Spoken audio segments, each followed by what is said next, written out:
Hi friends, ഇന്നലെ SBI ക്ലർക്കിന് result വന്നിട്ടുണ്ടായിരുന്നു അല്ലേ? അപ്പോൾ ഞാൻ ഇന്നലെ തന്നെ നിങ്ങളോട് എൻ്റെ ഒരു റിസൾട്ട് ഷെയർ ചെയ്തിട്ടുണ്ടായിരുന്നു.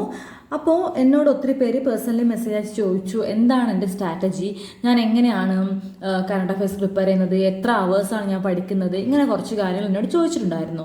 സോ ഇന്നലെ വരെ ഞാനൊരു സ്റ്റുഡൻ്റ് ആയിരുന്നു. പക്ഷേ ഇന്ന് എനിക്ക് ഒരു അച്ചീവ്മെൻറ്റ് കിട്ടുമ്പോൾ ഞാൻ ഇതൊക്കെ പറയാൻ ബാധ്യസ്ഥനാണെന്ന് മാത്രമല്ല, എനിക്കിതൊക്കെ പറയാനൊരു ഇൻട്രസ്റ്റ് കൂടിയുണ്ട്. അതിന് കാരണം വേറൊന്നുമല്ല, ഞാൻ ഓരോ തവണ ഓരോ റിസൾട്ട് വരുമ്പോഴും, അല്ലെങ്കിൽ നമ്മൾ ഇപ്പോൾ എന്താ പറയുക, ഒരു ഫെയിലിയർ വരുമ്പോൾ, അല്ലെങ്കിൽ നമുക്ക് പഠിക്കാൻ പറ്റാത്ത സമയത്തൊക്കെ ഞാൻ യൂട്യൂബ്സിൽ അത്യാവശ്യം അച്ചീവേഴ്സ് മീറ്റ്, അല്ലെങ്കിൽ ഈ നമ്മുടെ അച്ചീവേഴ്സുമായിട്ടുള്ള ഇൻ്റർവ്യൂസ് ഒക്കെ ഉണ്ടല്ലോ, അതൊക്കെ ഞാൻ എപ്പോഴും കാണാറുണ്ടായിരുന്നു. അപ്പോൾ ഈ നമ്മുടെ മെൻറ്റേഴ്സ്, ടീച്ചേഴ്സൊക്കെ ഈ അച്ചീവ് ചെയ്ത സ്റ്റുഡൻസിനോട് അവരുടെ സ്ട്രാറ്റജീസ്, അവരുടെ മെത്തേഡ്സ് ഒക്കെ ചോദിക്കുന്ന സമയത്ത് ഞാൻ എൻ്റെ ആൻസർ എന്താണെന്ന് എപ്പോഴും ഇങ്ങനെ മനസ്സിലിങ്ങനെ എൻ്റെ ആൻസർ എപ്പോഴും ഞാൻ ഇങ്ങനെ കരുതി വെക്കുമായിരുന്നു. വൺ ഡേ എനിക്കിതൊരാളെ മുന്നിൽ പറയാൻ പറ്റണം എന്നുള്ളൊരു ഫീൽ എനിക്ക് അന്നേ ഉണ്ടായിരുന്നു. സോ ഇന്ന് എനിക്ക് ഈ ഒരു അച്ചീവ്മെൻറ്റിൽ ഇരിക്കുന്ന സമയത്ത് ഞാൻ എന്തൊക്കെ ചെയ്തു എന്നുള്ള കാര്യം നിങ്ങളുമായിട്ട് ഷെയർ ചെയ്യുമ്പോൾ ഞാൻ ഒരു കാര്യമേ ചിന്തിക്കുന്നുള്ളൂ, ഞാൻ ഈ പറയുന്നതിൽ ഏതെങ്കിലും ഒരു പെർസെൻറ്റേജ് ഇത് കണ്ട ഏതെങ്കിലും ഒരാളുടെ ഒരു പെർസെൻറ്റേജിലേക്ക് ഒരു ചേഞ്ച് വരുത്താൻ പറ്റുവാണെങ്കിൽ അതെൻ്റെ ഒരു വിജയമാണ്, എൻ്റെ ഒരു സന്തോഷമാണ്. സോ എനിക്കിങ്ങനെ ഒരു വീഡിയോ ചെയ്യുന്നതിൽ എനിക്ക് വേറെ പ്രശ്നങ്ങളൊന്നും ഇല്ലല്ലോ. ഞാനും ഒത്തിരി ആൾക്കാരുടെ വീഡിയോസും ഇപ്പം എന്താ പറയുക, മലയാളത്തിലായിക്കോട്ടെ, ഹിന്ദിയിലായിക്കോട്ടെ, ഏതൊക്കെ ലാംഗ്വേജിലായിക്കോട്ടെ, എന്താണ് എവിടുന്നെങ്കിൽ എന്തെങ്കിലും ഒരു എന്താ പറയുക, ഒരു ഐഡിയ കിട്ടുക വെച്ചിട്ടാണ് ഞാൻ മുന്നോട്ട് പോയിക്കൊണ്ടിരുന്നത്. സോ എന്തെങ്കിലും ഒരു 1% ഒരു ചേഞ്ച് വരുത്താൻ പറ്റുവാണെങ്കിൽ അത് എൻ്റെ ഒരു വിജയമാണ്. സോ ഞാൻ എൻ്റെ ഒരു സ്ട്രാറ്റജി ഇവിടെ എക്സ്പ്ലെയിൻ ചെയ്യാം. അതിന് മുന്നേ ഞാൻ ഈ ഒരു ബുക്ക് എന്താണെന്ന് വെച്ച് കഴിഞ്ഞാൽ, ഞാൻ കഴിഞ്ഞ തവണ നമ്മുടെ ഗൈഡ്ലിയിൽ നമ്മുടെ ഗോട്ട് എന്നുള്ള പ്രോഗ്രാം നിങ്ങൾക്ക് എല്ലാവർക്കും അറിയാമായിരിക്കും. ഗൈഡ്ലിയുടെ പ്ലാറ്റ്ഫോം ഓപ്പൺ ചെയ്യുമ്പോൾ തന്നെ അവിടെ ടോപ്പിൽ ഗോട്ട് എന്ന് കാണാം. സോ കഴിഞ്ഞ വർഷമാണ് അവർ ലോഞ്ച് ചെയ്തിട്ടുണ്ടായിരുന്നത്. അപ്പോൾ ഞാൻ അത് പർച്ചേസ് ചെയ്തിട്ടുണ്ടായിരുന്നു. അപ്പോൾ എനിക്ക് ഗൈഡ്ലി അയച്ചെന്നൊരു പുസ്തകമാണിത്. പക്ഷേ ഈ ഒരു പുസ്തകം ഇതൊരു പ്രാക്ടീസ് പേജസ് എന്ന് പറഞ്ഞിട്ട് തന്നതാണ്. പക്ഷെ ഞാൻ ഇതെന്താ വെച്ചാൽ എൻ്റെ ഒരു വിഷൻ ബോർഡായിട്ടും എൻ്റെ ജേർണലിങ്ങിനൊക്കെ ആയിട്ടാണ് ഞാനത് യൂസ് ചെയ്തുകൊണ്ടിരുന്നത്. ഓക്കെ, പിന്നെ അതുകൊണ്ട് ഞാൻ വെച്ചു ഈ ഒരു പുസ്തകം എന്ന് വെച്ചാൽ ഞാൻ എപ്പോഴും എന്താ പറയുക, ഒത്തിരി വിഷമം വരുമ്പോൾ, ഒത്തിരി സന്തോഷമൊക്കെ വരുമ്പോൾ, അല്ലെങ്കിൽ ലൈഫിൽ എന്തെങ്കിലും അച്ചീവ് ചെയ്യേണ്ട സമയത്തൊക്കെ ഞാൻ ഈ പുസ്തകം എടുത്തിട്ട് എൻ്റെ ഒരു കാര്യങ്ങൾ, എനിക്ക് വേണം, എനിക്ക് കിട്ടണം എന്നുള്ള കാര്യങ്ങളൊക്കെ ഞാൻ ഇവിടെ എഴുതി വെക്കാറുണ്ട്. സോ ഈ ഒരു പുസ്തകത്തിലൂടെ തന്നെ എനിക്ക് നിങ്ങളോട് എൻ്റെ ഈ ഒരു അച്ചീവ്മെൻറ്റ് ഷെയർ ചെയ്യണം, അല്ലെങ്കിൽ എൻ്റെ ഒരു എക്സ്പീരിയൻസ് ഷെയർ ചെയ്യണം എനിക്ക് ആഗ്രഹമുണ്ട്. സോ എനിക്ക് എന്താ പറയുക, ഈ പുസ്തകം എനിക്ക് ഒത്തിരി ഇഷ്ടപ്പെടാൻ കാരണം വേറൊന്നുമല്ല. നോക്കിയേ, ഇതിൻ്റെ താഴെ കണ്ടോ, bank exam don't test just knowledge but also your determination to excel. ഇതുപോലെ നമ്മുടെ ലെഫ്റ്റ് റൈറ്റ് എല്ലാ പേജസിലും പോസിറ്റീവായിട്ട് ഇങ്ങനെ കോട്ട്സ് ഉണ്ട്. സോ അതുകൊണ്ട് തന്നെ ഞാൻ എൻ്റെ ഒരു എന്താ പറയുക, എൻ്റെ ഒരു വിഷൻ ബോർഡ് ബുക്കായിട്ടോ അല്ലെങ്കിൽ ഒരു ജേർണൽ ബുക്കായിട്ടൊക്കെയാണ് ഞാനിത് സൂക്ഷിച്ചു വെച്ചേക്കുന്നത്. ഓക്കെ, അല്ലാണ്ട് ഇത് ഗൈഡ്ലിയുടെ പരസ്യമൊന്നുമില്ല. സോ ഞാനിനി എൻ്റെ വേറൊരു കാര്യം ഞാൻ പറഞ്ഞുതരാം. ഇപ്പം എനിക്ക് SBI എപ്പോഴും ഒരു ഡ്രീം ആയിരുന്നു. ഓക്കെ, എനിക്ക് RRB അല്ല SBI, ആ ഒരു മൈൻഡായിരുന്നു എപ്പോഴും. ഞാൻ ബാങ്ക് എക്സാമിന് പഠിക്കാൻ തുടങ്ങിയ മുതൽ എനിക്കൊരു മൈൻഡായിരുന്നു. ഓക്കെ, RRB ആണെങ്കിൽ നമുക്ക് നമ്മുടെ ഹോം ടൗണിൽ തന്നെ കിട്ടും, പിന്നെ അത്യാവശ്യം സ്ട്രെസ് കുറവാണ്, ഇങ്ങനെയുള്ള കാര്യങ്ങളുണ്ട്. SBI ആണെങ്കിൽ അത്രയും ബ്രാൻഡ് വാല്യൂ ഉള്ളതാണ്, അത്രയും ബ്രാഞ്ചസ് ഉള്ളതാണ്, ഇന്ത്യയുടെ തന്നെ ഏറ്റവും വലിയ ബാങ്കാണ്. സോ നമുക്ക് ഓഫ് കോഴ്സ് അതിനോടൊരു ഇഷ്ടം ഉണ്ടാവുമല്ലോ. അപ്പം ഞാൻ എന്നാലും ഒരു പൊടി ഞാൻ എപ്പോഴും എന്താ പറയുക, ഇത്രയും കൂടി ഞാൻ എഫേർട്ട് ഇട്ടത് RRBക്ക് വേണ്ടി തന്നെയായിരുന്നു എന്ന് പറയാം. ഓക്കെ, അങ്ങനെ ഇരിക്കുമ്പോഴാണ് നമ്മുടെ SBI ഈ വർഷം അത്യാവശ്യം നല്ല വേക്കൻസിയിൽ നോട്ടിഫിക്കേഷൻ വിളിച്ചത്. ഓക്കെ, അപ്പോൾ ഓൾറെഡി നമ്മൾ പ്രിപ്പയർ ചെയ്തുകൊണ്ടേ ഇരിക്കുകയാണ്. അപ്പോൾ SBI നോട്ടിഫിക്കേഷൻ വന്നപ്പോൾ അത്യാവശ്യം, കാരണം ലാസ്റ്റ് ഇയർ 47 ആയിരുന്നു കേരള വേക്കൻസി. അപ്പോൾ അത് വെച്ച് നോക്കുമ്പോൾ 10 ടൈംസിൽ ഒരു 9 ടൈംസോ വേക്കൻസീസ് കേരളത്തിൽ വന്നിട്ടുണ്ട്, ഓൾമോസ്റ്റ് 10 ടൈംസ്. സോ എന്താണ്, ഒരു ഗോൾഡൻ ഓപ്പർച്യൂണിറ്റി ആണെന്ന് മനസ്സിലായി. അപ്പോൾ എനിക്ക് പറ്റുമോ എന്നുള്ളൊരു ഇതൊന്നും ഞാൻ ആ ഒരു സ്റ്റേജിൽ നിന്ന് എന്നെ കൊണ്ട് പറ്റും അല്ലെങ്കിൽ പറ്റണം എന്നുള്ള സ്റ്റേജിലേക്ക് ഞാൻ മാറി. സോ ഞാൻ ഓട്ടോമാറ്റിക്കലി ഒരു ആപ്ലിക്കേഷൻ സബ്മിറ്റ് ചെയ്യുന്നതിന് മുന്നേ തന്നെ ഞാൻ ചെയ്തൊരു കാര്യമാണ് ഈ ഒരു ബോർഡ്. ഇതെൻ്റെ ഒരു വിഷൻ ബോർഡ് എന്നോ എന്ത് വേണമെങ്കിൽ പറയാം. ഇത് അത്യാവശ്യം നീറ്റൊന്നുമല്ല, അത്യാവശ്യം എനിക്ക് വേണ്ട രീതിയിൽ മാത്രം ഞാൻ ചെയ്തു വെച്ചാണ്. അധികം ടൈമൊന്നും ഞാൻ ഇതിൽ കളഞ്ഞിട്ടില്ല, പക്ഷേ എനിക്ക് മനസ്സിലാവണം, അത്രയേ ഉള്ളൂ. സോ ഞാനിത് ഒരു സാധാ ഒരു ബോർഡിൽ എന്ത് ചെയ്തു, SBI എന്ന് എഴുതി, SBI JA എന്ന് എഴുതി, ഇവിടെ എൻ്റെ പേരും സൈനൊക്കെ കൊടുത്തിട്ട് ഞാൻ ഇത് എൻ്റെ സ്റ്റഡി ടേബിളിൻ്റെ മുന്നിൽ വെച്ചു. എപ്പോഴും ഞാനിത് പഠിക്കാൻ ഇരിക്കുമ്പോൾ, അല്ലെങ്കിൽ ഞാൻ പഠിച്ചുകൊണ്ടിരിക്കുമ്പോൾ നമുക്ക് മൂഡ് സ്വിങ്സ് ഉണ്ടാവും അല്ലേ. അപ്പോൾ ആ സമയത്തൊക്കെ ഞാനിങ്ങനെ ഡൗൺ ആയിരിക്കുമ്പോൾ ഈ ബോർഡ് എന്നെ ഇങ്ങനെ നോക്കും. ആ ഒരു അതിന് വേണ്ടി ഞാൻ ഇങ്ങനെ എപ്പോഴും എൻ്റെ സ്റ്റഡി ടൈമിൽ മുന്നേ ഇത് വെക്കും. അപ്പോൾ നമുക്ക് എന്താ വെച്ച് കഴിഞ്ഞാൽ ഒരു പോയിന്റിൽ നമുക്ക് എവിടെയെങ്കിലും ഒരു മോട്ടിവേഷൻ ഇല്ലാണ്ട് ഒന്ന് തളരുന്ന പോലെ തോന്നുമ്പം ഈ ബോർഡ് നോക്കിയാൽ മതി. നമുക്ക് നമ്മുടെ എന്താ പറയുക ആ ഒരു വീണ്ടും ആ ഒരു പവർ, ആ ഒരു പൊട്ടൻഷ്യൽ നമുക്ക് കിട്ടും. അങ്ങനെ ഞാൻ അത് ചെയ്തു വെച്ചിട്ടുണ്ടായിരുന്നു. സോ ഇനി എൻ്റെ സ്ട്രാറ്റജിയിലേക്ക് പോകാം. അപ്പോൾ ഞാൻ പറയുന്നത് നിങ്ങൾ എന്ത് ചെയ്യാന്ന് വെച്ച് കഴിഞ്ഞാൽ നിങ്ങൾക്ക് ചെയ്യേണ്ട, നിങ്ങൾ എന്താണോ ഇപ്പോൾ ബാങ്ക് എക്സാം എന്ന് മാത്രമല്ല, നിങ്ങൾ എന്ത് കാര്യമാണോ നിങ്ങളുടെ ലൈഫ് ചെയ്യാൻ ഉദ്ദേശിക്കുന്നത് അതിന് നിങ്ങളെ മെൻ്റലിയും ഫിസിക്കലി നിങ്ങൾ 100% ഇടാൻ ട്രൈ ചെയ്യുക മാക്സിമം. ഓക്കെ, അല്ലാതെ നിങ്ങൾ കഷ്ടപ്പെട്ട് ചെയ്യാതെ അതിനെ ഇഷ്ടപ്പെട്ട് ചെയ്യാൻ ശ്രമിക്കുക. അതാണ് ഫസ്റ്റ് ഓഫ് ഓൾ എനിക്ക് ചെയ്യാനുള്ളത്. ആ ഒരു ഇഷ്ടം കൂട്ടാൻ വേണ്ടിയിട്ടും അതിനോടുള്ള നമ്മൾ അട്രാക്ഷൻ കൂട്ടാൻ വേണ്ടിയിട്ടാണ് ഈ ഒരു ബോർഡൊക്കെ തയ്യാറാക്കാനൊക്കെ പറഞ്ഞത്. അത് ഓരോരുത്തർക്കും ഓരോന്നായിരിക്കും. ചിലർക്ക് കേട്ടോണ്ടിരിക്കുമ്പോഴായിരിക്കും, ചിലർക്ക് കണ്ടുകൊണ്ടിരിക്കുമ്പോഴായിരിക്കും. അത് ഓരോരുത്തരെ ഡിപ്പെൻസ് ആയിട്ട് അവർ ചെയ്യുക. ഓക്കെ, സോ എന്നാൽ എൻ്റെ സ്ട്രാറ്റജിയിലേക്ക് പോവാം. ഫസ്റ്റ് ഓഫ് ഓൾ എല്ലാവരും ചോദിച്ചേക്കുന്നത് കറണ്ട് അഫയേഴ്സാണ്. ഓക്കെ, അപ്പോൾ കറണ്ട് അഫയേഴ്സ് എങ്ങനെ പ്രിപ്പയർ ചെയ്തു, ഇതാണ് ഫസ്റ്റ് ഓഫ് ഓൾ എല്ലാവരുടെയും ക്വസ്റ്റ്യൻ. സോ ഞാൻ ഇതുവരെ, അതായത് പ്രീവിയസ് ഇയറിലൊക്കെ ഞാൻ കറണ്ട് അഫയേഴ്സ് ഓൾറെഡി ഇപ്പോൾ FS ക്ലൗഡ് ആണെങ്കിൽ FS ക്ലൗഡ് പഠിച്ചുകൊണ്ടേയിരിക്കും. ദെൻ എക്സാം എത്തുമ്പോൾ ഞാൻ വേറെ സോഴ്സിലേക്ക് ചാടും. അങ്ങനെയുള്ളൊരു സ്ട്രാറ്റജി എനിക്കുണ്ടായിരുന്നു. എന്താ വെച്ച് കഴിഞ്ഞാൽ നമുക്ക് എക്സാം എടുക്കുമ്പം FS ക്ലൗഡ് പോലത്തെ വലിയൊരു പ്ലാറ്റ്ഫോമിൽ നിന്ന് പഠിക്കാൻ പറ്റില്ല. അത് അത്രയും വാസ്റ്റ് ആയിട്ടുള്ളൊരു ഇതാണല്ലോ. സോ നമ്മൾ എന്ത് ചെയ്യും, കുറച്ചുകൂടി ഷോർട്ടായിട്ടുള്ള കുറച്ച് ഒലിവ് ബോട്ടുകൾ അല്ലെങ്കിൽ അഡ്ഡയുടെ PDF-കളൊക്കെ ആയിട്ട് നമ്മൾ പോകും. ഓക്കെ, പക്ഷെ അപ്പോഴും ഞാൻ 2 സോഴ്സിലെ PDF ആയിരുന്നു ഫോളോ ചെയ്യാറുണ്ടായിരുന്നത്. സോ ഈ വർഷം ഞാൻ ഒന്ന് മാറ്റിയേക്കാം എന്ന് വിചാരിച്ചു. കാരണം എപ്പോഴും സിംഗിൾ ഡിജിറ്റ് ആയിട്ടുള്ള കറണ്ട് അഫയേഴ്സിലെ സ്കോറുകൾ, അല്ലെങ്കിൽ എനിക്കെപ്പോഴും നല്ല നെഗറ്റീവ് സ്കോറുകളാണ് എപ്പോഴും കറണ്ട് അഫയേഴ്സ് കിട്ടിക്കൊണ്ടിരുന്നത്. സോ സ്ട്രാറ്റജി മാറ്റണമെന്ന് തോന്നി. ഞാൻ മാറ്റിയേക്കുന്നത്, ഫസ്റ്റ് ഓഫ് ഓൾ ഞാൻ സ്മാർട്ട് കീയുടെ ചൂസ് ചെയ്തു. സ്മാർട്ട് കീഡയിൽ ഞാൻ എന്ത് ചെയ്തു, അത് പർച്ചേസ് ചെയ്തു. CA മോക്ക് ഡ്രിൽ പർച്ചേസ് ചെയ്തു. ദെൻ ഞാൻ ഡെയിലി വായിക്കാൻ തുടങ്ങി. എനിക്ക് നല്ല ഇഷ്ടമായിരുന്നു. കാരണം എന്ന് വെച്ച് കഴിഞ്ഞാൽ അത്യാവശ്യം ഒരു 10-12 ന്യൂസ് മാത്രമേ ഡെയിലി ഉള്ളൂ. ഒത്തിരി ഡീപ്പായിട്ട്, ഒത്തിരി എന്താ പറയുക എക്സ്പ്ലനേഷൻസ് ഒന്നുമില്ല. എന്നാൽ ആവശ്യത്തിനുള്ള കാര്യങ്ങളൊക്കെ ഉണ്ട്. അപ്പോൾ എനിക്ക് ഒത്തിരി ഇഷ്ടമായിരുന്നു. ഞാൻ ഡെയിലി വായിച്ചിട്ട് അതിലെ കണ്ടന്റ്, ആ ഒരു സ്മാർട്ട് പോയിന്റ്സും വായിച്ച് പോകുമായിരുന്നു. പക്ഷെ നമുക്ക് ഡെയിലി എല്ലാ വർക്ക്സും ചെയ്യേണ്ട സമയത്ത് ഈ കറണ്ട് അഫയേഴ്സിന് എപ്പോഴും ഒരു എന്താ പറയുക, അതൊന്നും നമ്മൾ മാറ്റി വെക്കും അല്ലേ. ഒന്നാമത് പഠിക്കാൻ ഇഷ്ടമില്ലാത്ത ടോപ്പിക്കാണ്. സോ അത് മാറ്റി വെക്കൽ പതിവായി തുടങ്ങിയപ്പോൾ എന്ത് ചെയ്തു വെച്ചാൽ, വീക്കിലിയുള്ള കറണ്ട് അഫയേഴ്സിൻ്റെ വീക്കിലുള്ള PDF പ്രിൻ്റ് എടുക്കാൻ തുടങ്ങി. അപ്പോൾ ഇപ്പോൾ ഫോർ എക്സാമ്പിൾ മെയ് മാസമാണെങ്കിൽ ഞാൻ എന്ത് ചെയ്യും, മെയ് ഫസ്റ്റ് വീക്ക് പ്രിൻ്റ് എടുത്ത് ഞാൻ പഠിച്ചുകൊണ്ടേ ഇരിക്കുമ്പോഴേക്കും May second week PDF already available ആയിരിക്കും. സോ മെയ് ഫസ്റ്റ് വീക്ക് പഠിക്കും. അപ്പോൾ ഓൾറെഡി ഒരു ന്യൂസ് വായിക്കും, അതിൻ്റെ സ്മാർട്ട് പോയിന്റ്സ് വായിക്കും, വേണ്ട കാര്യങ്ങളൊക്കെ ഞാൻ മാർക്ക് ചെയ്ത് വെക്കും. എന്നിട്ട് അത് കംപ്ലീറ്റ് ചെയ്ത് കഴിഞ്ഞാൽ ദെൻ സെക്കൻഡ് വീക്ക് വായിക്കും, മാർക്ക് ചെയ്യും, പഠിക്കും. അങ്ങനെ ഒരു മന്ത് കംപ്ലീറ്റ് ചെയ്ത് കഴിഞ്ഞാൽ ഞാൻ ഇത് വീണ്ടും റിവൈസ് ചെയ്യും. അപ്പോൾ എൻ്റെ മനസ്സിലെന്തായി, എനിക്കൊരു സോഴ്സ് കംപ്ലീറ്റ് ചെയ്യാന്ന് വെച്ച് കഴിഞ്ഞാൽ എനിക്ക് ഒരു കോൺഫിഡൻസ് വന്നു. സോ ഞാൻ ഈ മെയ് മന്ത് കംപ്ലീറ്റ് ചെയ്യുന്നൊരു ഫീൽ എനിക്ക് വരാൻ തുടങ്ങി. അങ്ങനെ ആയിട്ട് പോലും എനിക്കെന്താണ്, അപ്പോഴും എനിക്ക് ക്വസ്റ്റ്യൻസ് കാണുമ്പോൾ എവിടെയോ കണ്ടൊരു ഓർമ്മയുണ്ട്, അല്ലെ ഇത് ആ പേജിലെ ക്വസ്റ്റ്യൻ അല്ലേ എന്നൊക്കെ അല്ലാതെ കറക്റ്റ് ആൻസറിലേക്ക് എത്തിപ്പെടാൻ ഞാൻ കുറച്ചും കൂടി ബുദ്ധിമുട്ടി. സോ എനിക്ക് അല്ലെങ്കിലും ഞാൻ എപ്പോഴും വിശ്വസിക്കുന്നത് കറണ്ട് അഫയേഴ്സ് ഒരു സോഴ്സ് മാത്രം പഠിച്ചിട്ട് കാര്യമില്ല എന്നുള്ള കാര്യം എനിക്ക് എപ്പോഴും അങ്ങനെ ഒരു വിശ്വാസം ഉണ്ടായിരുന്നു. സോ ഞാൻ എന്ത് ചെയ്തു, ഒരു വീഡിയോ കോഴ്സ് കൂടി ഉണ്ടെങ്കിൽ നന്നായിരുന്നു എന്ന് തോന്നി. സാർ നമ്മൾ വായിച്ച് പഠിക്കുന്നതിനേക്കാൾ കൂടുതൽ നമ്മളെ ആരെങ്കിലും പഠിപ്പിക്കുവാണെങ്കിൽ ബെറ്ററാണ്. സോ വീഡിയോ കോഴ്സിന് വേണ്ടി ഞാൻ സെർച്ച് ചെയ്യുന്ന സമയത്ത് എനിക്ക് ഓട്ടോമാറ്റിക്കലി സെർച്ചിങ് എന്ന് പറയാൻ പറ്റില്ല, എനിക്ക് എങ്ങനെയോ വന്നൊരു കാര്യമാണ് നമ്മുടെ ഗൈഡ്ലിയിൽ ആദിത്യ സാറിൻ്റെ class, hustle batch Aditya sir.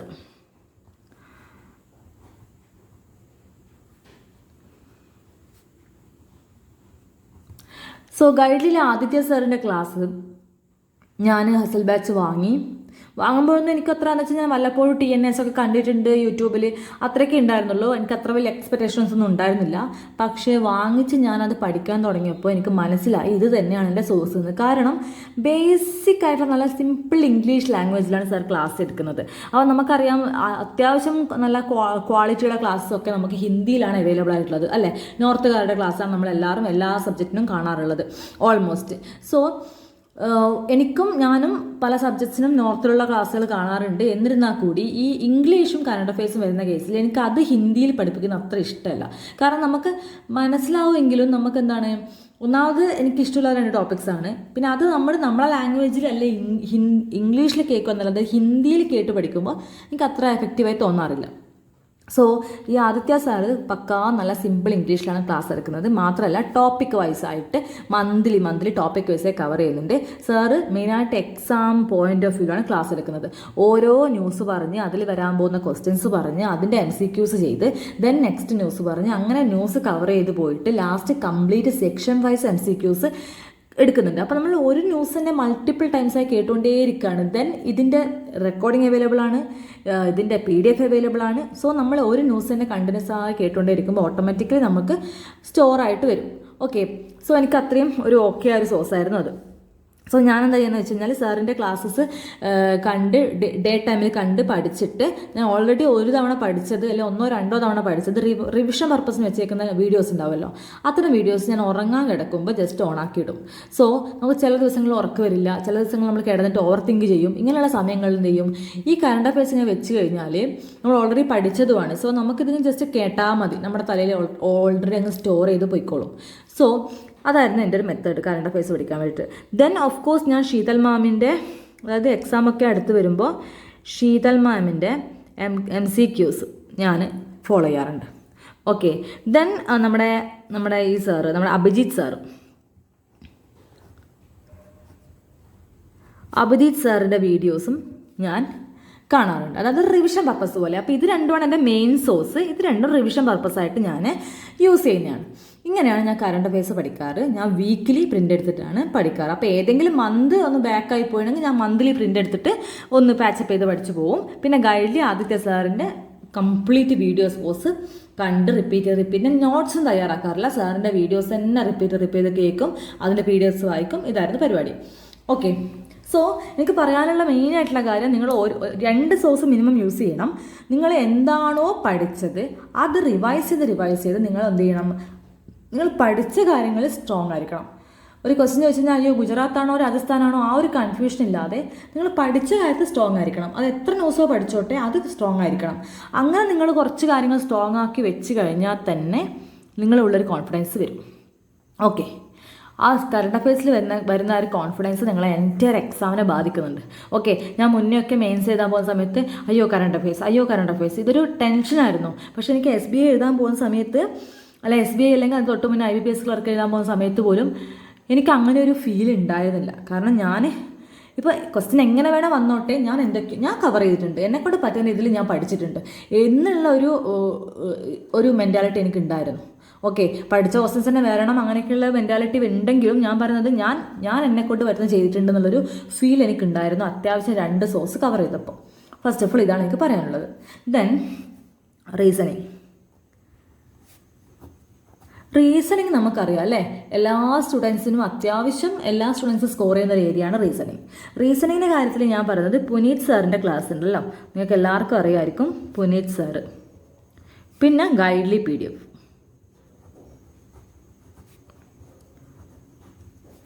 PDF ബണ്ടിൽ ഞാൻ ഗൈഡ്ലി പർച്ചേസ് ചെയ്തിട്ടുണ്ടായിരുന്നു. അപ്പോൾ നമുക്ക് സെക്ഷണൽ വൈസായിട്ടും എക്സാം വൈസായിട്ടും ഒക്കെ നമുക്ക് എന്ത് കിട്ടും, ക്വസ്റ്റ്യൻസ് കിട്ടും. സോ ഞാൻ മെയിനായിട്ട് ഇതാണ്. മിക്കവാറും ഞാൻ റീസണിങ് വീഡിയോ കണ്ട് പഠിക്കൽ കുറവാണ്, മിക്കവാറും ക്വസ്റ്റ്യൻസ് ചെയ്തിട്ടാണ് പഠിക്കാറുള്ളത്. അപ്പോൾ വീഡിയോ കണ്ട് ചെയ്യുവാണെങ്കിൽ ഞാൻ പ്രാക്ടീസ് മോഡിൽ ടൈമർ വെച്ചിട്ട്, അതായത് ചില വീഡിയോസിന് ടൈമർ വെച്ചിട്ടാണല്ലോ ക്വസ്റ്റ്യൻസ് തരുന്നത്, ആ രീതിയിലാണ് ചെയ്യാൻ ശ്രമിക്കാറ്. അപ്പോൾ റീസണിങ്ങിനെ കാര്യത്തിൽ എനിക്ക് പറയാനുള്ളത് വെച്ചാൽ നമ്മൾ റീസണിങ് സ്ട്രോങ് ആയിരിക്കും. പക്ഷേ മെയിൻസ് ലെവൽ റീസണിങ് വരുമ്പോൾ നമ്മൾ നമുക്ക് കുറച്ച് അത്ര സ്കോറിങ് ആയിട്ട് വരില്ല അല്ലേ. എന്തുകൊണ്ടാണെന്ന് വെച്ച് കഴിഞ്ഞാൽ പ്രിലിംസിൻ്റെ ക്വസ്റ്റ്യൻസ് അല്ല ആ ടൈപ്പ് ഓഫ് ക്വസ്റ്റ്യൻ അല്ല മെയിൻസിന് വരുന്നത്. അതായത് നമുക്കറിയാം, നമുക്ക് പ്രിലിംസിൻ്റെ ക്വസ്റ്റ്യൻസ് എല്ലാം ഓൾമോസ്റ്റ് അറിയാം. പക്ഷേ മെയിൻസ് ലെവൽ വരുമ്പോഴേക്കും അവിടെ മെട്രിക്സ് ലെവൽ ക്വസ്റ്റ്യൻസ് വരും, 2 അതിൽ കൂടുതലോ വേരിയബിൾസ് വരും. പിന്നെ മറ്റേ എന്താ പറയുക, ഈ സ്ക്വയറും സർക്കിളും അല്ലാതെ വേറെ എന്തെങ്കിലും ഷേപ്പിലുള്ളത് വരാൻ ചാൻസ് ഉണ്ട്. അതുപോലെ എന്താ പറയുക, കോഡിംഗ് ഒക്കെ വരുവാണെങ്കിൽ ഡിഫറെൻറ്റ് ടൈപ്പ് ഓഫ് കോഡിങ്സ് അല്ലെങ്കിൽ ഇൻപുട്ട് ഔട്ട്പുട്ടിലൊക്കെ ഡിഫറെൻറ്റ് ടൈപ്സ് ഓഫ് ക്വസ്റ്റ്യൻസ് കാണാറുണ്ട് നമ്മൾ മെയിൻസിന്. ഇതൊന്നും നമ്മൾ ഇതിൻ്റെ ഒരു ചെറിയ ഒരു പോർഷൻ പോലും നമ്മൾ പ്രിലിംസിൽ കാണാറില്ല. പ്രിലിംസിൽ എന്താ syllogism, coding, direction, blood relation ഒക്കെ സിമ്പിൾ മെത്തേഡായിട്ടാണ് വരുന്നത് അല്ലേ. അപ്പോൾ റീസണിങ്ങിൽ എനിക്ക് പറയാനുള്ളത്, നിങ്ങൾ മെയിൻസ് ലെവൽ റീസണിങ്ങിലെ ആ ക്വസ്റ്റ്യൻസ് നിങ്ങൾ എക്സാമിന് മുന്നേ കണ്ടിരിക്കണം. അതായത് ഈ പുനീത് സാറിൻ്റെ തന്നെ ഓരോ പ്രീവിയസ് ഇയർ ഉള്ള പ്ലേലിസ്റ്റ് ആയിക്കോട്ടെ, അല്ലെങ്കിൽ ഏത് യൂട്യൂബിലായാലും റീസണിങ് മെയിൻസ് എന്ന് കൊടുത്തു കഴിഞ്ഞാൽ ഇഷ്ടം പോലെ PDFs ഉണ്ട്, പ്ലേലിസ്റ്റുകളുണ്ട്. ഈ പ്ലേലിസ്റ്റുകളിലൊക്കെ കംപ്ലീറ്റ് ആയിട്ട് പ്രീവിയസ് ഇയർ ക്വസ്റ്റ്യൻസും പിന്നെ ഈ ഓരോ ടീച്ചേഴ്സിൻ്റെ ക്വസ്റ്റ്യൻസുമായിട്ട് ഒട്ടുമിക്ക ഒത്തിരി ക്വസ്റ്റ്യൻസ് ഉണ്ട്. അപ്പോൾ ഈ ക്വസ്റ്റ്യൻസ് ഒക്കെ, കാരണം ഞാൻ പറയുന്നത് എന്താണെന്ന് വെച്ചാൽ, ഞാൻ ഫസ്റ്റ് എൻ്റെ മെയിൻസ് ചെയ്യാൻ പോയപ്പോൾ എനിക്ക് റീസണിങ് കണ്ടിട്ട് ഞാൻ അന്താളിച്ചു പോയി. കാരണം എന്ന് വെച്ചാൽ ആ സമയത്ത് എനിക്ക് റീസണിങ്ങും ക്വാണ്ടും ഇംഗ്ലീഷും ഓക്കെയാണ്, കറണ്ട് അഫയേഴ്സ് മാത്രം പഠിക്കണം. കറണ്ട് അഫയേഴ്സ് കുത്തിരുന്ന് പഠിച്ചു പോയി. എക്സാം എഴുതുമ്പോൾ റീസണിങ് ക്വസ്റ്റ്യൻസ് വരുമ്പോൾ എനിക്ക് ക്വസ്റ്റ്യൻ മനസ്സിലാക്കാൻ തന്നെ ടൈം എടുക്കുന്നുണ്ട്, അത്യാവശ്യം നല്ല ടൈം എടുക്കുന്നുണ്ട്. സോ ഇത്തരം വലിയ വലിയ questions, mains level reasoning questions കുറച്ചധികം നമ്മൾ സോൾവ് ചെയ്ത് കഴിഞ്ഞാൽ നമുക്ക് മെയിൻസ് എക്സാമിന് അത്തരം ക്വസ്റ്റ്യൻസ് കാണുമ്പോൾ നമുക്ക് ആ ഒരു പാനിക് വരില്ല. ഇങ്ങനത്തെ ഈ ടൈപ്പ് ഞാൻ കുറേ കണ്ടതല്ല. ഇപ്പോൾ ഫോർ എക്സാമ്പിൾ ഒരു മെട്രിക്സ് പസിൽ വരികയാണ്. ഫസ്റ്റ് ഓഫ് ഓൾ ഇങ്ങനത്തെ ഒരു ക്വസ്റ്റ്യൻ കാണാത്ത ഒരാൾ മെട്രിക്സിൻ്റെ പസിൽ കാണുവാണെങ്കിൽ അവർ ഇരുന്ന് വായിച്ച് റോ ഏതാണ്, കോളം ഏതാണ്, ഇത് എങ്ങനെയാണ് കണക്ഷൻ വരുന്നത്, ഭയങ്കര ബുദ്ധിമുട്ടായിരിക്കും. പക്ഷേ ഈ ടൈപ്പ് ക്വസ്റ്റ്യൻസ് ഒരു 2 ക്വസ്റ്റ്യൻ ഈ ടൈപ്പ് ചെയ്ത ഒരാളാണെങ്കിലോ പെട്ടെന്ന് ക്ലിക്കാവും എന്താണ് ഇവിടെ ഉദ്ദേശിക്കുന്നത് എന്നുള്ളത്.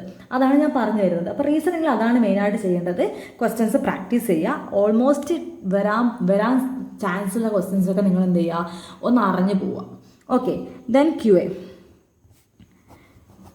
എന്ന് പറയുന്നത് എൻ്റെ ഫേവറേറ്റ് സബ്ജക്റ്റാണ്. എനിക്ക് അത്യാവശ്യം സ്കോറിംഗ് ഉള്ള സബ്ജക്റ്റാണ്, എനിക്ക് ഒത്തിരി ഇഷ്ടമുള്ള സബ്ജക്റ്റാണ്. സോ എനിക്ക് ഇതിൽ ഒരു ബേസ് എൻ്റെ പക്ക ഓക്കെയാണ്.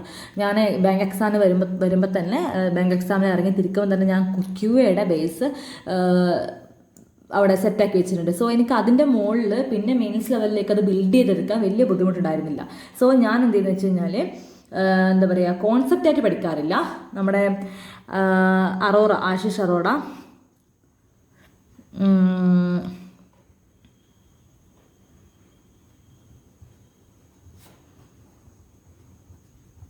പിന്നെ കരിയർ ഡിഫൈനർ,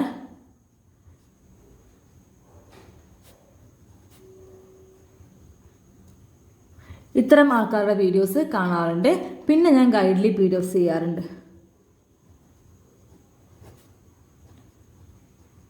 ഇതാണ് ഞാൻ ക്വാണ്ട് ചെയ്യാറ്. മെയിനായിട്ട് ഞാൻ PDFസിലൊക്കെ ആണ് ക്വസ്റ്റ്യൻസ് പ്രാക്ടീസ് ചെയ്യാറ് മെയിനായിട്ട്. പിന്നെ ഒരു കാര്യം എന്താ വെച്ച് കഴിഞ്ഞാൽ, ഞാൻ അത്യാവശ്യം prelims level Quant questions almost എല്ലാ മാരത്തോണുകളും അല്ലെങ്കിൽ എല്ലാ ടൈമർ വെച്ചിട്ടുള്ള ഓൾമോസ്റ്റ് എല്ലാ വീഡിയോസും ഞാൻ ചെയ്യാറുണ്ട്. എനിക്ക് ഒരു വാശിയാണ്, ഈ ടീച്ചേഴ്സ് ചെയ്യുന്നതിൻ്റെ തൊട്ട് മുന്നേ എനിക്ക് ഈ ഒരു ക്വസ്റ്റ്യൻ സോൾവ് ചെയ്യണം എന്നുള്ളതിൽ എനിക്കൊരു വാശി പോലെ ഞാൻ തീർക്കുമായിരുന്നു. അതെനിക്കൊരു ഹോബി പോലെയായിരുന്നു. മാത്സ് ക്വസ്റ്റ്യൻസ് ടീച്ചേഴ്സ് പറയുന്ന ടൈമിനുള്ളിൽ, അല്ലെങ്കിൽ അവർ ആ ഒരു വെച്ചേക്കുന്ന ടൈമിനുള്ളിൽ, അല്ലെങ്കിൽ ഇപ്പോൾ ലൈവൊക്കെ ആണെങ്കിൽ വേറെ സ്റ്റുഡൻസ് കമൻറ്റ് ചെയ്യുന്നതിന് മുന്നേ ആൻസർ കമൻറ്റ് ചെയ്യുക, അങ്ങനത്തെ ഒരു ഹോബിയൊക്കെ, അങ്ങനത്തെ ഒരു ഇഷ്ടം എനിക്കുള്ളത് കൊണ്ട് ഞാൻ അത്യാവശ്യം എല്ലാ വീഡിയോസും കാണാറുണ്ടായിരുന്നു. അങ്ങനെയാണ് ഞാൻ QA ചെയ്തുകൊണ്ടിരുന്നത്. ദെൻ ഇംഗ്ലീഷായിരുന്നു എൻ്റെ കേസിലൊരു വില്ലനായിട്ട് വന്നേക്കുന്നത്. കാരണം ഇംഗ്ലീഷിൻ്റെ എത്ര ഗ്രാമർ റൂൾസ് പഠിച്ചാലും എത്ര ന്യൂസ് പേപ്പർ വായിച്ചാലും ഒന്നും എനിക്കൊരു സെറ്റാവാതെ പോലെ ആയിരുന്നു. പക്ഷേ അത്യാവശ്യം സ്കോർ ചെയ്യാൻ പറ്റി, അത്രയേ ഉള്ളൂ. അപ്പോൾ ഞാൻ എപ്പോഴും ഹിന്ദു ന്യൂസ് പേപ്പർ വായിക്കുമായിരുന്നു. എപ്പോഴും ഞാൻ വായിക്കുമായിരുന്നു. പിന്നെ അറ്റ്ലീസ്റ്റ് ഈ നമ്മുടെ സൺഡേ ഒക്കെ മാഗസിൻസ് പോലത്തൊക്കെ വരുമല്ലോ, അപ്പോൾ അങ്ങനെയുള്ള കാര്യങ്ങൾ, എക്സ്ട്രാ പങ്ക്തികളൊക്കെ ആയിട്ട് വരുമല്ലോ സൺഡേസ്, അങ്ങനത്തെ കാര്യങ്ങളും പിന്നെ നോർമൽ ന്യൂസുകളൊക്കെ. അതായത് എനിക്ക് ഈ ചില എഡിറ്റോറിയൽസ് നല്ല നമുക്ക് ഇൻട്രസ്റ്റിംഗ് ടോപ്പിക്സ് ആയിരിക്കും. എല്ലാവരും എഡിറ്റോറിയൽസ് വായിക്കാനും പറയും. പക്ഷേ നമ്മൾ എല്ലാ ദിവസവും എഡിറ്റോറിയൽ വായിക്കുമ്പോൾ കുറച്ച് ടഫായിട്ടുള്ള ടോപ്പിക്സും ടഫായിട്ടുള്ള ലാംഗ്വേജൊക്കെ വരുമ്പോൾ ഒത്തിരി ബുദ്ധിമുട്ടാണ്. പിന്നെ നെക്സ്റ്റ് ഡേ നമുക്ക് എടുത്ത് വായിക്കാൻ എനിക്ക് തോന്നാറില്ല, നെക്സ്റ്റ് ഡേ എടുത്ത് വായിക്കാൻ തോന്നാറേയില്ല. സോ ഞാൻ എന്ത് ചെയ്യാന്ന് വെച്ചാൽ, ഫസ്റ്റ് പേപ്പർ എടുക്കും, അതിൻ്റെ ഫസ്റ്റ് പേജൊക്കെ ഒന്ന് നോർമൽ ന്യൂസൊക്കെ എന്താ നോക്കും. ദെൻ ഞാൻ എന്താ വെച്ചാൽ എഡിറ്റോറിയൽ നോക്കും. എനിക്ക് പറ്റാവുന്ന കാര്യങ്ങളൊക്കെ ആണെങ്കിൽ ഞാൻ വായിക്കും. ഇല്ലെങ്കിൽ ഞാൻ നോർമൽ ന്യൂസുകളുണ്ടല്ലോ, നമ്മളെ നാട്ടുവർത്തമാനം പോലത്തെ നോർമൽ ന്യൂസുകൾ വായിക്കും. പിന്നെ അത്യാവശ്യം കുറച്ച് ഇംഗ്ലീഷ് എസ്സേസോ നോവൽസോ ഒക്കെ വായിക്കാറുണ്ട്. പിന്നെ 120 റൂൾസ് പഠിച്ചിട്ടുണ്ട്, നിമിഷ മാമിൻ്റെ വീഡിയോസ് കാണാറുണ്ട്. പിന്നെ ഞാൻ ഇംഗ്ലീഷ് പഠിച്ചേക്കുന്നത് മോക്ക് ടെസ്റ്റിലൂടെയാണ്. അതായത് മോക്ക് ടെസ്റ്റ് ചെയ്യും, ബ്ലൈൻഡായിട്ട് ഇപ്പോൾ ആൻസർ അറിയില്ലെങ്കിൽ ഒന്നിക്ക് അറ്റംപ്റ്റ് ചെയ്യും, അല്ലെങ്കിൽ അറ്റംപ്റ്റ് ചെയ്യാതെ വിടും. എന്നിട്ട് അതിൻ്റെ അനാലിസിസിലൂടെയാണ് ഞാൻ ഇംഗ്ലീഷ് പഠിച്ചേക്കുന്നത്. അല്ലാതെ ഇംഗ്ലീഷിന് എനിക്ക് പെർട്ടിക്കുലർ സ്ട്രാറ്റജി എനിക്കറിയില്ല. ഓക്കെ, ഇത് ഞാൻ ഒത്തിരി വീഡിയോസ് കണ്ടിട്ടുണ്ട്, എല്ലാവരും വായിക്കാനും ക്വസ്റ്റ്യൻസ് പ്രാക്ടീസ് ചെയ്യാൻ തന്നെയാണ് പറയുന്നത്. സോ ഞാൻ ഇത്രയും കാര്യങ്ങൾ മാത്രമേ ഇംഗ്ലീഷ് ചെയ്യാറുള്ളൂ. ഇതിൻ്റെ കൂടെ എനിക്ക് പറയാനുള്ളത് എൻ്റെ ഫേവറേറ്റ് ആയിട്ടുള്ള ഒരു പാർട്ടാണ് മോക്ക് ടെസ്റ്റ്.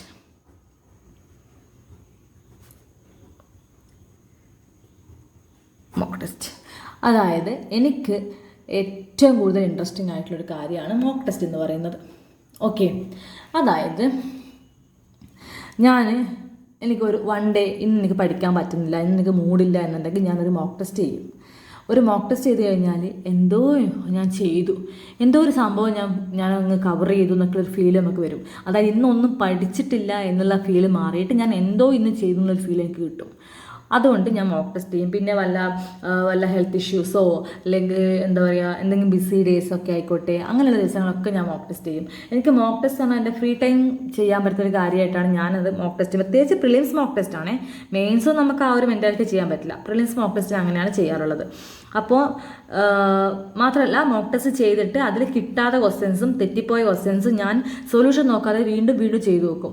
എന്നിട്ട് എനിക്ക് കിട്ടുവാണെങ്കിൽ ഓക്കെ, എന്നിട്ടും കിട്ടുന്നില്ലെങ്കിൽ ഞാനത് വേറെ, അതായത് നമ്മുടെ ഫ്രണ്ട്സിനോടൊക്കെ ചോദിക്കും. അല്ലാതെ എനിക്ക് ഇപ്പം പല സമയത്തും എനിക്ക് അവർ ആ ഒരു പ്ലാറ്റ്ഫോംകാർ തന്നേക്കുന്ന എക്സ്പ്ലനേഷൻ എനിക്ക് സെറ്റ് ആവാറില്ല. കാരണം നമ്മൾ പഠിച്ചേക്കുന്ന കാര്യങ്ങളൊക്കെ വേറെ രീതിയിലാണ്. അപ്പോൾ അവരുടെ എക്സ്പ്ലനേഷൻ ഞാൻ അധികം നോക്കാറില്ല. ഏതെങ്കിലും ഫ്രണ്ട്സിനോടോ അല്ലെങ്കിൽ ഞാൻ തന്നെ ഇരുന്ന് കണ്ടുപിടിക്കുക, അങ്ങനെയൊക്കെയാണ് ചെയ്യാറ്. പിന്നെ തീരെ എൻ്റെ ലെവൽ വിട്ടിട്ട്, അതായത് എനിക്കിത് കഷ്ടപ്പെട്ട് മനസ്സിലാക്കിയിട്ടും കാര്യമില്ല, ഈ ടൈപ്പ് ക്വസ്റ്റ്യൻ വന്നാൽ എന്നെക്കൊണ്ട് ചെയ്യാൻ പറ്റില്ല എന്നുള്ള ക്വസ്റ്റ്യൻസ് ഞാൻ അങ്ങ് വിടും. അതിൻ്റെ മുകളിൽ അധികം ഞാൻ അങ്ങ് ഇരിക്കാറില്ല. ഓക്കെ, സോ മോക്ക് ടെസ്റ്റ് ചെയ്യാൻ വേണ്ടി ഞാൻ യൂസ് ചെയ്യുന്ന എൻ്റെ ഒരു ഫേവറേറ്റ് പ്ലാറ്റ്ഫോമാണ് ടെക്സ്റ്റ് ബുക്ക്. ഞാൻ എൻ്റെ ബാങ്ക് എക്സാമിന് പഠിക്കാൻ തുടങ്ങിയ മുതൽ ഇന്ന് വരെ ഞാൻ യൂസ് ചെയ്തേക്കുന്ന പ്ലാറ്റ്ഫോമാണ് ടെക്സ്റ്റ് ബുക്ക്. ടെക്സ്റ്റ് ബുക്കിലൊക്കെ ആദ്യം, അതായത് കുറച്ച് കഴിഞ്ഞ വർഷമൊക്കെ എന്താണെന്ന് വെച്ച് കഴിഞ്ഞാൽ ടെക്സ്റ്റ് ബുക്കിൽ ഒത്തിരി ഈസി ആയിട്ടുള്ള ക്വസ്റ്റ്യൻസും മോക്ക് ടെസ്റ്റൊക്കെ ആയിരുന്നു. അപ്പോൾ നമുക്ക് ഒത്തിരി പെട്ടെന്ന് തന്നെ നല്ല സ്കോർ കിട്ടും, നല്ല പെർസെൻറ്റേജ് കിട്ടും. സോ അങ്ങനെയായിരുന്നു. പക്ഷേ ഈ ഒരു വർഷമൊക്കെ ആകുമ്പോഴേക്കും ടെക്സ്റ്റ് ബുക്കിൽ ഇപ്പോൾ അത്യാവശ്യം ചില എക്സാംസ് 25-30 ടെസ്റ്റൊക്കെ ടെക്സ്റ്റ് ബുക്ക് പ്രൊവൈഡ് ചെയ്യുന്നുണ്ടെങ്കിൽ അതൊരു 5-10 ഈസി ആണെങ്കിൽ 5-10-15 എക്സാംസ് നല്ല പാടായിരിക്കും. ഒരു ആവറേജ് ലെവൽസ് ഉണ്ടാവാറുണ്ട്, ചിലത് നല്ല ഹാർഡ് ലെവലും ഉണ്ടാവാറുണ്ട്. അപ്പോൾ ടെക്സ്റ്റ് ബുക്ക് അവരുടെ ലെവൽ കുറച്ച് മാറ്റിയിട്ടുണ്ട് എനിക്ക് തോന്നിയിട്ടുണ്ട്. ഓക്കെ, അതുപോലെ ഞാൻ പിന്നെ ഇവിടെയും കറണ്ട് അഫയേഴ്സ് പറഞ്ഞ പോലെ ഒരിക്കലും ഒരു സോഴ്സിൽ മാത്രം മോക്ക് ടെസ്റ്റ് ചെയ്യാൻ പാടില്ല.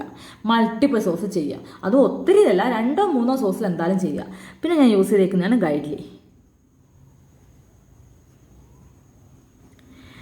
ഗൈഡ്ലി മോക്ക് ടെസ്റ്റ്. ഗൈഡ്ലിയിലെ ചില മോക്ക് ടെസ്റ്റുകൾ എനിക്ക് തോന്നാറുണ്ട് പക്ക എക്സാം ലെവലാണെന്ന്.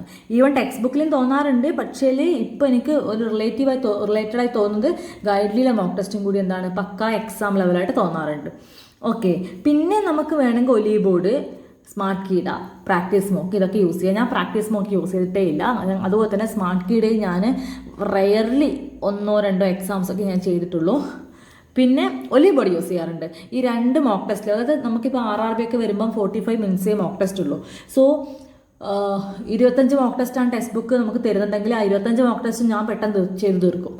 ഓക്കെ, സോ എനിക്ക് വേറെ പ്ലാറ്റ്ഫോമിൽ ഞാൻ പേ ചെയ്ത് വാങ്ങിയേ പറ്റുള്ളൂ. അപ്പോൾ ഞാൻ ഒലീവ് ബോർഡ് വാങ്ങും. അങ്ങനെ ഈ 3 സോഴ്സുമാണ് ഞാൻ മോക്ക് ടെസ്റ്റിന് വേണ്ടി യൂസ് ചെയ്യാറ്.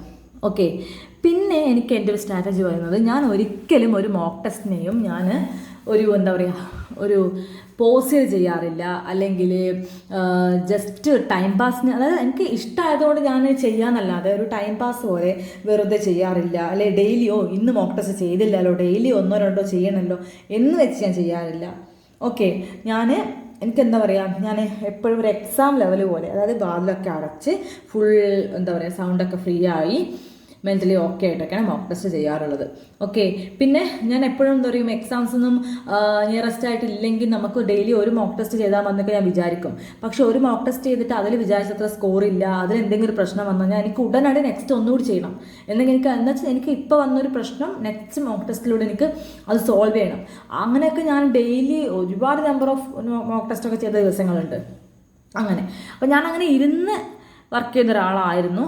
അപ്പോൾ അങ്ങനെ ഒരു കാര്യം ഉണ്ടായിരുന്നു. ഓക്കെ, സോ ഇതൊക്കെയാണ് എൻ്റെ ഒരു സ്ട്രാറ്റജി എന്ന് പറയുന്നത്. അപ്പോൾ ഇപ്പം എന്നോട് പിന്നെ വേറൊരു ക്വസ്റ്റ്യൻ എന്നോട് ചോദിച്ചാണ് ഡെയിലി എത്ര അവർ വർക്ക് ചെയ്യുന്നുള്ളത്. സോ എനിക്കറിയില്ല എന്താണെന്ന് വെച്ച് കഴിഞ്ഞാൽ എനിക്ക് അത്യാവശ്യം ഫുഡൊക്കെ ഉണ്ടാക്കണം വീട്ടിൽ. അപ്പം ഞാൻ എഴുന്നേറ്റ് ഫുഡൊക്കെ ഉണ്ടാക്കി അത്യാവശ്യം ചെറിയ ക്ലീനിങ്ങും കാര്യങ്ങളൊക്കെ കഴിഞ്ഞ് ഞാൻ പഠിക്കാനിരുന്ന് കഴിഞ്ഞാൽ അങ്ങനെ പഠിക്കും. ഇപ്പോൾ രാവിലെ ഒരു 9:30-10 മണിക്ക് ഇരിക്കുവാണെങ്കിൽ ഓക്കെ, ഒരു മണി വരെ ഉച്ചക്ക് പഠിക്കുമായിരിക്കും. ഈവൻ അന്ന് ഉച്ചയ്ക്ക് ശേഷം പഠിക്കാൻ വല്ല ഹെഡേക്ക് ആണെങ്കിൽ ചിലപ്പോൾ കിടന്ന് ഉറങ്ങുമായിരിക്കും, അല്ലെങ്കിൽ പുറത്ത് പോകുമായിരിക്കും. പക്ഷേ ഈവനിങ് വന്നിട്ട് ഞാൻ ഒരു ലേറ്റ് നൈറ്റ് ഒരു മണി വരെയോ 12 മണി വരെയോ പഠിക്കും. ഓക്കെ, ചില ദിവസം ഞാൻ എവിടെയും പോവാതെ രാവിലെ ഒരു 9:30-10 ഇരുന്ന് കഴിഞ്ഞാൽ ഉച്ചക്കൊരു ലഞ്ച് ബ്രേക്ക് എടുത്ത് വീണ്ടും വൈകുന്നേരം പഠിച്ച് വീണ്ടും രാത്രി പഠിച്ച് അങ്ങനെ എന്താ പറയുക, അത്രയും അവേഴ്സ് പഠിച്ച ദിവസങ്ങളുണ്ട്. എക്സാമൊക്കെ ക്ലോസ് ആയി വരുമ്പോൾ അതുപോലെ തന്നെയാണ് ഇരിക്കാറ്. പക്ഷേ ഇതിൻ്റെ കൂടെ എന്ത് ചെയ്യുന്നത് വെച്ച് കഴിഞ്ഞാൽ ഞാൻ ആൾട്ടർനേറ്റീവ് ഡേയ്സ് ആയിട്ടോ അല്ലെങ്കിൽ ഒട്ടും മെൻ്റലി ഓക്കെ അല്ലെങ്കിൽ ഡെയിലി ഒന്ന് പുറത്ത് പോയിട്ട് വരും. ഓക്കെ, നമ്മൾ ഈ ഫുൾ ടൈം വീട്ടിൽ തന്നെ, ഞാൻ മുന്നേയൊക്കെ കഴിഞ്ഞ വർഷമൊക്കെ ഫുൾ എക്സാം പറഞ്ഞെങ്കിൽ ഇരുന്നിട്ട് ലാസ്റ്റ് മെൻ്റലി ഒത്തിരി സ്ട്രെസ്സായിപ്പോയി. മെൻ്റലി എനിക്കത് സ്റ്റേബിളാക്കാൻ ഒത്തിരി ബുദ്ധിമുട്ടി.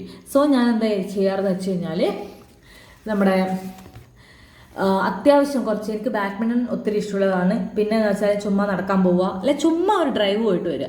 ചുമ്മാ ഒരു 5 മിനിറ്റ് 5-10 മിനിറ്റ് ജസ്റ്റ് നമ്മൾ വണ്ടിയിൽ നിന്ന് ഇറങ്ങുന്നില്ല, ജസ്റ്റ് ഒന്ന് കറങ്ങിയിട്ട് ഇങ്ങോട്ടേക്ക് തന്നെ വീട്ടിലേക്ക് തന്നെ വരിക. ആ രീതിയിലൊക്കെ ഞാൻ ചെയ്തിട്ടുണ്ട്. ഓക്കെ, സോ എനിക്ക് പറയാനുള്ളതെന്ന് വെച്ചാൽ എന്താണോ നിങ്ങളെ ഹാപ്പി ആക്കുന്നത് അത് ചെയ്യുക. അല്ലാതെ എക്സാം എന്ന് വെച്ചിട്ട് സ്ട്രെസ് അടിച്ചിരുന്ന് കഴിഞ്ഞാൽ ലാസ്റ്റ് എക്സാം അടുക്കുമ്പോഴേക്കും നമ്മളെ മെൻ്റലി ഫിസിക്കലി അത് വല്ലാതെ നമ്മളെ എഫക്റ്റ് ചെയ്യും. അത് നമുക്ക് നെഗറ്റീവായിട്ട് വരും.